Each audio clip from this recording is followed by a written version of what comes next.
नमस्कार प्रेक्षक मित्रांनो, चॅनलवर नवीन असाल तर व्हिडिओला लाईक, चॅनलला सबस्क्राइब करा, तसेच बेल आयकॉन सुद्धा प्रेस करा। चला तर आपण आजच्या व्हिडिओला सुरुवात करूया। सकाळी उठल्यानंतर कधी शरीरातून अगदी गळून गेल्यासारखं वाटतं, आतून शरीर पूर्ण जड झाल्यासारखं वाटतं आणि शरीरात एक वेगळाच थकवा, अंगात अजिबात उठायचं बळ नाही असं वाटतं। पाया हातात ताकद उरत नाही, चालताना अंग अगदी ढिलसं वाटतं आणि मनात येतं की फक्त अंथरुणातच पडून राहावं। तर यासाठी काय करावं, चला तर आपण आजच्या व्हिडिओमध्ये ते जाणून घेणार आहोत। कधी असं वाटतं का की शरीराच्या वेगवेगळ्या भागांमध्ये थोडंसं दुखत राहतंय? मसल्समध्ये अगदी तणाव वाटतो, सांधे झाल्यासारखं वाटतं आणि अंगात हलकासा कडकपणा जाणवतो। तर हे सगळं वारंवार होत असेल तर याच्याकडे अजिबात दुर्लक्ष करू नका, कारण हे शरीराच्या आतून येणाऱ्या कमजोरीच मोठे लक्षण असतं। आणि सर्वात चांगली गोष्ट म्हणजे यासाठी ना कोणतं महागडं औषध घ्यावं लागेल, ना कुठल्या तरी मोठ्या उपचारांची गरज पडेल किंवा आपल्याला टॉनिक किंवा विदेशी टॅबलेट घ्यायची सुद्धा गरज नाही। शक्ती आणि ऊर्जा मिळवण्यासाठी घरात असलेल्या दोन अशा गोष्टी आहेत ज्या अगदी स्वस्त, सहज मिळणाऱ्या पण प्रभाव मात्र अफलातून आहेत। या दोन गोष्टी योग्य वेळेस आणि योग्य पद्धतीने रोज घेतल्या तर शरीर परत एकदा ताजतवान, मजबूत आणि ऊर्जावान वाटायला लागतं। या दोघांची महत्त्वाची गोष्ट म्हणजे दिसायला अगदी साध्या आहेत, पण त्यांचा परिणाम अगदी महागड्या ट्रीटमेंटपेक्षा कमी नाही। तुमचं वय 40, 50 किंवा 60 पेक्षा जास्त असू द्या, तरी सुद्धा या दोन गोष्टी शरीरात पुन्हा एकदा तीच ताकद आणि तोच उत्साह भरून आणतात, जी कधी काळी 25-30च्या वर्षात असते। या गोष्टी आतून शरीराला ऊर्जा देतात, पचन सुधारतात, रक्त शुद्ध करतात, स्नायू पुन्हा सक्रिय करतात। जेव्हा तुम्ही या गोष्टी ठरवलेल्या वेळेला आणि योग्य पद्धतीने घेण्यास सुरू करता, तेव्हा लगेचच तुम्हाला फरक जाणवायला सुरुवात होतो। कमकुवत झालेलं शरीर बळकट, तीव्र आणि सक्रिय झालेलं तुम्हाला जाणवू लागतं। या गोष्टी केवळ थकवा किंवा अशक्तपणा दूर करत नाहीत, तर शरीरात लपून बसलेल्या काही जुन्या दुखण्याच्या तक्रारी सुद्धा बाहेर काढतं, ज्यामुळे शरीरात साचलेली घाण म्हणजेच टॉक्सिन्स नैसर्गिकरित्या बाहेर पडतात। अवयवांना परत ताजेपणा मिळतो आणि जे पोषणद्रव्य आधी मिळालं नव्हतं त्याची भरपाई हळूहळू व्हायला लागते। मग प्रश्न असा येतो की या गोष्टी कोणत्या आहेत आणि त्या कशा केव्हा घ्याव्यात? यात सविस्तर उत्तर आपण पुढे व्हिडिओमध्ये जाणून घेऊया। पहिली गोष्ट म्हणजे शेंगदाणे, तोच शेंगदाणा जो आपण लहानपणापासून खात आहोत। आपल्या घरातील भाज्यांमध्ये तो वापरला जातो किंवा आपण शेंगदाण्याची चटणी करून सुद्धा ते खात असतो। ते बाजारात वेगवेगळ्या प्रकारात, रंगात आणि आकारात आपल्याला आढळतात, पण ते घेणं म्हणजे कुठलेही शेंगदाणे घेणे नाही, तर ते खरेदी करत असताना देशी आणि लहान आकाराचा शेंगदाणा सगळ्यात जास्त फायदेशीर ठरतो। कदाचित तुम्हाला वाटेल की शेंगदाण्यासारखी एवढी स्वस्त गोष्ट काजू, बदाम, अक्रोडपेक्षा जास्त उपयोगी ठरू शकते का? तर हो, हे सत्य आहे। जर का तुम्ही शेंगदाण्याचे सेवन ठराविक प्रमाणात, योग्य वेळेस आणि नियमित सुरू केलं तर ते तुमच्यासाठी एक जबरदस्त आणि फायदेशीर टॉनिक बनू शकत। आता आपण हाडांपासून बघूया की जर का गुडघ्यांमध्ये सतत दुखणं, कमरेत कडकपणा किंवा हाड ठिसूळ झालेले असतात किंवा हाडांमधून नेहमी टणक असा आवाज येतो, तर लक्षात घ्या तुमच्या शरीरातील कॅल्शियमची कमतरता निर्माण होत आहे। आणि ही कमतरता भरून काढण्यासाठी शेंगदाणे खूप उपयोगी ठरू शकतात, कारण त्यात भरपूर नैसर्गिक कॅल्शियम असतं जे हाडांना आतून बळकट करतं। इतकंच नाही तर शेंगदाण्यात मॅग्नेशियमही ही भरपूर प्रमाणात असतं, जे शरीरात कॅल्शियम नीट शोषलं जावं यासाठी खूप महत्त्वाचं असतं। म्हणजेच आता तुम्हाला वेगळं महागड मॅग्नेशियम सप्लिमेंट घेण्याची गरज नाही। मॅग्नेशियम फक्त हाडांसाठीच नाही तर आपल्या नसा, न्यूरॉन्स आणि संपूर्ण मज्जा संस्थेसाठी अत्यावश्यक असतं। जर का हातपायांमध्ये झणझण्या येत असतील, मुंग्या आल्यासारखं वाटत असेल, अशक्तपणा, थरथर किंवा बधिरपणा जाणवत असेल, तर समजून घ्या की तुमच्या नर्वस सिस्टममध्ये अशक्तपणा आला आहे। अशा वेळेस शेंगदाणे खाणं हे अत्यंत उपयुक्त आहे, स्वस्त आणि प्रभावी, घरातच मिळणारा एक उपाय आहे। जर का तुमचे हात वारंवार बधीर होत असतील, अंगाला हलकासा झटका जाणवत असेल, स्नायूंमध्ये दुखणं किंवा चालताना अंगात एक वेगळीच सणसणाटी वाटत असेल, तर हे संकेत असतात की तुमचं न्यूरॉन्स कमकुवत होत आहे। जर का हात थरथरतात, वस्तू उचलताना कंपन येतात, कुठल्याही गोष्टीत लक्ष लागत नाही, केस गळायला लागले आहेत किंवा डोळ्यांची दृष्टी कमी होऊ लागली आहे, तर हे सगळं शरीरातील जीवनसत्व आणि खनिजांची कमतरता असल्याचे लक्षण असतं। शेंगदाण्यात विटॅमिन B1, B6 आणि विटॅमिन E चांगल्या प्रमाणात असतात, जे या सर्व समस्या दूर करण्यासाठी मदत करतात। विटॅमिन E हे अतिशय प्रभावी अँटीऑक्सिडंट आहे, जे शरीरातले फ्री रेडिकल्स नष्ट करतं, त्यामुळे चेहऱ्यावरील सुरकुत्या, डाग, मुरूम कमी होतात आणि त्वचेला तसंच पेशींना ताजेपणा देतात. याच्याबरोबर शेंगदाण्यात झिंक, फायबर, लोह, पोटॅशियम असे हेल्दी फॅट्स आणि प्रोटीन हे सगळे पोषण द्रव्य ही भरपूर प्रमाणात असतात, जे शरीराची कार्यप्रणाली संतुलित ठेवतात.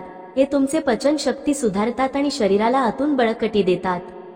म्हणूनच जर तुम्हाला अन्न नीट पचत नसेल, गॅस होत असेल, अपचन किंवा बद्धकोष्ठतेची तक्रार नेहमी राहत असेल, तर शेंगदाण्याचे सेवन हे तुमच्यासाठी अगदी योग्य आणि फायदेशीर उपाय आहे. आता विचार येतो की हे सगळं कधी आणि कसं घ्यायचं, किती प्रमाणात घ्यायचं आणि याच्याबरोबर कुठली वस्तू खायची, ज्यामुळे शेंगदाण्याचा प्रभाव आणि त्याचे फायदा आपल्याला दुप्पटपटीने मिळू शकतो. तर ती वस्तू तो म्हणजे मनुका. तर मित्रांनो, तीच मनुका जी आपण वाळलेले द्राक्ष म्हणून वापरत असतो. या मनुका वेगवेगळ्या रंगात आणि प्रकारात आपल्याला मार्केटमध्ये मिळतात. काही लोक पिवळ्या प्रकारचे मनुका घेतात, तर काही लोक गडद रंगाचे थोड्या मोठ्या आणि महाग मनुका घेत असतात. पण जर का तुमच्या घरी कुठलीही साधी मनुका असेल तरी तुम्ही तिचा वापर करू शकता, कारण ती सुद्धा एखाद्या औषधापेक्षा कमी नाही. शेंगदाणे आणि मनुके नेहमी कधी आणि किती प्रमाणात घ्यायचे, तर याआधी हे लक्षात घ्या, मनुका हे आरोग्यासाठी किती जबरदस्त फायदेशीर आहेत. जर तुम्हाला रोज मनात तणाव, डोकं जड वाटत असेल, छोट्या छोट्या गोष्टींवर सतत विचार येत असतील, झोप लागत नसेल, तर तुमच्या शरीरात हार्मोन्सचा समतोल बिघडलेला असतो. अशा वेळी मनुका हे अमृतासारखं काम करतात. मनुकांमध्ये पोटॅशियम भरपूर प्रमाणात असतं. हे हृदयाच्या आरोग्यासाठी सुद्धा खूप खूप फायद्याचं आहे. जर का तुम्ही दररोज मनुका ठराविक वेळेला खाल्लं, तर तुमचं हृदय बळकट राहतं आणि हृदयाशी संबंधित आजार जसं की ब्लॉकेज, उच्च रक्तदाब आणि हार्ट अटॅक सारख्या समस्या दूर राहतात. मनुका शरीरात पोषण तत्वांची कमतरता भरून काढतात आणि विशेषतः जे लोक वारंवार बद्धकोष्ठतेने त्रासलेले असतात त्यांच्यासाठी ते खरंच एखाद्या चमत्कारापेक्षा कमी नाहीत. त्यामुळे पचनक्रिया सुधारते आणि त्या गोडसर असतात, त्यामुळे खाणंही सोपं वाटतं. जर का वारंवार पोटात गॅस होण्याची समस्या असेल, छातीत जळजळ होत असेल, पोट जड वाटत असेल, कधी कधी दातांमध्ये सुद्धा ताण जाणवतो, तर अशा सगळ्या त्रासांमध्ये मनुका खूप आराम देतात. रात्री झोपताना पोटातलं आम्ल गळ्यापर्यंत येतं आणि त्यामुळे तोंडाची चव जाते. ही सगळी लक्षणे गॅसमुळे होतात आणि अशा वेळेस सुद्धा मनुका उपयोगी ठरतात. त्याचबरोबर मनुका रक्त वाढण्यात मदत करतात, पण साखर वाढत नाही, म्हणून ते डायबिटीज असणाऱ्यांसाठी सुद्धा एक सुरक्षित पर्याय आहे. हाय ब्लड प्रेशर असणाऱ्यांनाही हा फायदा होतो. मनुका केस घनदाट आणि चमकदार बनवतात, चेहऱ्यावर उजळपणा आणतात, कारण त्यात भरपूर खनिज आणि जीवनसत्व असतात, जी आपल्या त्वचेसाठी आणि केसांसाठी अतिशय आवश्यक असतात. आता महत्त्वाचा प्रश्न म्हणजे मनुका आणि शेंगदाणे कधी आणि कसे खावेत. जर का तुम्हाला नेहमी अंग जड वाटतं, थोडं चाललं की थकवा येतो, सांधे आखडतात, स्नायूंमध्ये ताण, दुखणं जाणवतं, तर हा उपाय तुमच्यासाठी योग्य आहे. शेंगदाण्याचं प्रमाण ठरवण्याचा सोपा उपाय म्हणजे जितके शेंगदाणे तुमच्या एका मुठीत मावतील तितक प्रमाण पुरेसा आहे. तुम्ही लहान असाल, मोठे असाल किंवा वयोवृद्ध असाल, प्रत्येकाने आपल्या मुठीनुसारच माप घ्यायचं. मग एका वाटीत ते शेंगदाणे टाकायचे. आता मनुकांबद्दल बघूया. 10 ते 12 आपल्यासाठी पुरेशी असतात. ते फक्त स्वच्छ पाण्याने धुवून रात्री एका वाटीत पाण्यात भिजून ठेवायचे. त्याचवेळी शेंगदाणे सुद्धा पाण्यात टाका. जेव्हा हे दोन्ही भिजतात तेव्हा त्यामधलं पोषण ऍक्टिव्ह होतं आणि शरीरात लगेचच परिणाम दिसू लागतो. त्यातले विटामिन्स आणि मिनरल्स सकाळी खाल्ल्यानंतर लगेच काम करू लागतात. म्हणून सकाळी उठल्यावर सर्वात आधी ही भिजलेली मनुका आणि शेंगदाणे हळूहळू मात्र चावून खा. मिक्सरमध्ये थोडं पाणी टाकून ते तुम्ही क्रश करून घेऊ शकता आणि ते ग्लासभर पिऊ शकता. हवं असेल तर शेंगदाण्याची साल तुम्ही काढून टाकू शकता, तशीच ठेवली तरी सुद्धा चालतं. हे सगळं तुमच्या सोयीनुसार आणि आवडीनुसार करू शकता.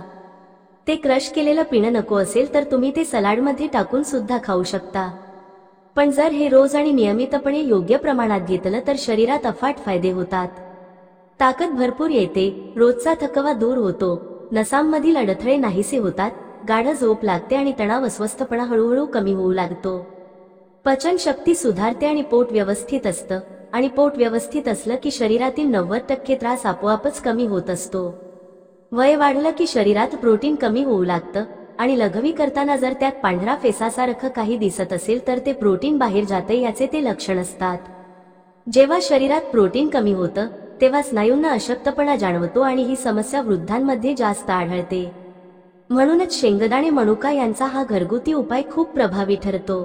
हे केवळ स्नायूंना बळकट करण्यासाठी नाही तर पूर्ण शरीराला आतून ताकद मिळवून देण्यासाठी आहे. तसंच शरीरात प्रोटीनची कमतरता असेल तर तीही हळूहळू भरून निघते। सगळ्यात महत्त्वाची गोष्ट म्हणजे हा उपाय एकदम सोपा, स्वस्त आणि प्रभावी आहे। कोणताही माणूस कोणत्याही वयात हा उपाय सहज करू शकतो आणि त्याचे आपल्याला अफलातून जबरदस्त फायदे बघायला मिळतात। म्हणून आता अजिबात वाट न बघता आजपासूनच याला रोजच्या सवयींमध्ये समाविष्ट करून घ्या आणि स्वतःवर विश्वास ठेवा। काही दिवसातच याचे परिणाम तुमच्या शरीराला जाणवतील। त्याचबरोबर रोज थोडं चालणं आणि हलका फुलका व्यायाम करणं अजिबात विसरू नका।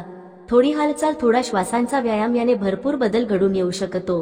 प्रेक्षक मित्रांनो, तुम्ही कोणत्या शहरातून माझे व्हिडिओ बघत आहात हे कॉमेंटमध्ये लिहायला अजिबात विसरू नका आणि या 2 वस्तू तुम्ही कोणत्या दिवसापासून सुरुवात करणार आहात ते सुद्धा कॉमेंटमध्ये लिहायला विसरू नका। चला तर आजचा व्हिडिओ आवडला असेल तर श्री स्वामी समर्थ नक्की लिहा। भेटूया पुढच्या व्हिडिओत।